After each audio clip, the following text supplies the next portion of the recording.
KBC में करोड़पति पति। सूरज के जीवन का एक ही फंडा था कि मेहनत तो गधा भी करता है, घर बैठे जो कमाए समझदार वही होता है। इसीलिए उसने कभी नौकरी ही नहीं ढूंढी। इस बात से हालांकि उसकी पत्नी शिखा बिल्कुल भी अग्री नहीं करती थी, पर फिर भी सूरज को समझाना बेकार था।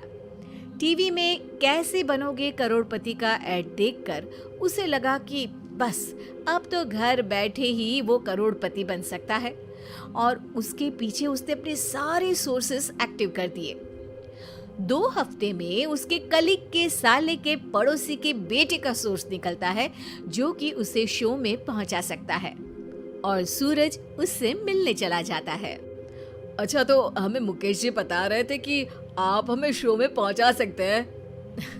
हाँ, उसमें कोई तकलीफ नहीं है। मैं कल अगर कोशिश करूँ तो इसी महीने में आपका नंबर आ जाएगा। अरे ये तो बहुत बढ़िया हो गया। अच्छा, वो सिलेबस और क्वेश्चन पेपर का कोई जुगाड़ है क्या? उसका तो कोई जुगाड़ नहीं है। तो वो वाकई में कुछ भी पूछ सकते हैं?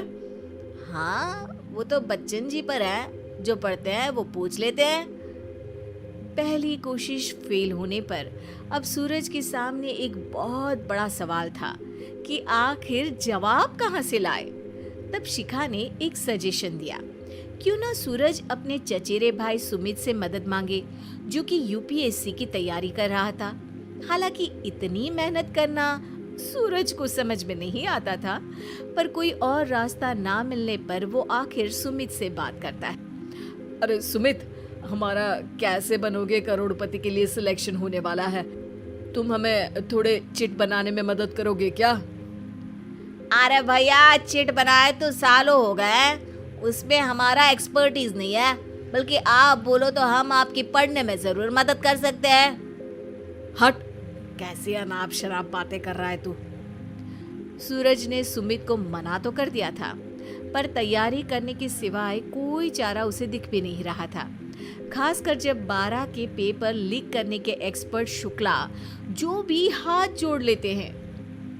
आखिर सूरज को सुमित के पास जाना ही पड़ा, और उसने सुमित और शिखा से वादा किया कि वो बहुत मेहनत करेगा। 1 महीने की तैयारी के बाद फाइनल हुआ कि शो से 1 हफ्ते पहले एक ट्रायल खेला जाएगा, जहां पर सारे रिश्तेदार ऑडियंस की जगह पर होंगे और शिखा सवाल पूछेगी। दूर दराज से भी रिश्तेदार आकर हाजिर हो गए देखने कि आखिर कैसे बनेगा सुमित करोड़पति। सब कुछ सेट था, और इतने में सूरज आकर अपना स्पीच देता है। ये 1 महीना मेरे लिए आसान नहीं था, पर अपने भाई सुमित और अपनी पत्नी शिखा की मदद से मैं इतनी दूर पहुंच पाया हूँ। मेरे मम्मी पापा के आशीर्वाद ने भी बहुत साथ दिया है मेरा। मैं उम्मीद करता हूँ कि आज के शो में आप लोगों को बहुत मजा आएगा। साक्षी पहला सवाल पूछती है और पूरे कमरे में सन्नाटा छा जाता है। इंडिया में कितने स्टेट्स हैं? 3, सॉलिड, लिक्विड और गैस। अरे रुकिए, तो ऑप्शंस तो देने दीजिए। इतने में 5वीं कक्षा का चिंटू बोल उठता है। अरे क्या मामा, आप तो पहले सवाल पर ही आउट हो गए। अरे बेटा, पहला सवाल तो ट्रायल होता है ना। अरे तुम अब देखना। देखने जैसी बात तो थी ही। सूरज को इतना शांत किसी ने नहीं देखा था। कभी कभी तो लगता था मानो सूरज आंख खोलकर ही सो गया हो। मामा जल्दी करो प्लीज, कल सुबह पनवेल भी तो निकलना है। अरे हट, कंसंट्रेट करने दे मुझे। 3 सवाल में 3 लाइफलाइन खत्म हो चुकी थी, और अब चौथे सवाल पर भी सूरज का मौन नहीं टूटा। पर सूरज अभी भी हार मानने को तैयार नहीं था। उधर हर कोई सूरज को छोड़ सुमित को देख रहे थे। आखिर सुमित ने ही तो पढ़ाया था सूरज को। गजब बेइज्जती है यार। अरे बेटा, तो बाप का, दादा का, भाई का, सबका नाम बुड़वाएगा। अरे 3 लाइफलाइन ले ली तो भी तेरा कुछ नहीं होना है। अरे कोई इतनी बात करता है क्या शो पर? अरे बेटा, शो पर तेरे जैसे भी तो नहीं आते ना। सूरज की ये जंग आखिर 1 घंटे बाद 5वें सवाल पर खत्म हो गई, जब उसने इंडिया के नेशनल बर्ड का नाम कहा, कौवा। अरे बेटा, मजा तो बहुत आया, बस थोड़ा टाइम पर खत्म होता तो आनंद भी आ जाता। ताने बारिश के बूंदों की तरह बरस रहे थे और सूरज को भी समझ आ रहा था कि ये करोड़पति बनना शायद उसके बस के बाहर की बात है। पर वो आखिर ये बात मान कैसे लेता? वो सख्त लौंडा जो ठहरा, उसने सोचा कि बेइज्जती तो हो ही चुकी है, पर अगर मैं हार नहीं मानूं तो शायद कुछ हो सकता है।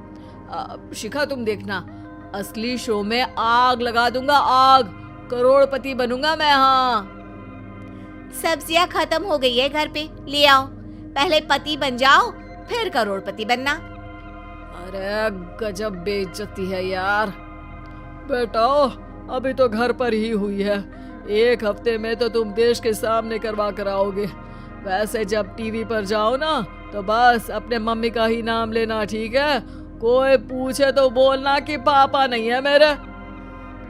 अरे पढ़ाई की, पेपर निकलवाए, इतने सारे लोगों को खाना खिलवाया, क्या फर्क पड़ा? इसीलिए मैं कहता हूँ कि मेहनत तो गधा भी करता है, घर बैठे जो कमाए वही सिकंदर। लेकिन मामा, गधे भी जानते हैं कि हमारा राष्ट्रीय पक्षी मोर है।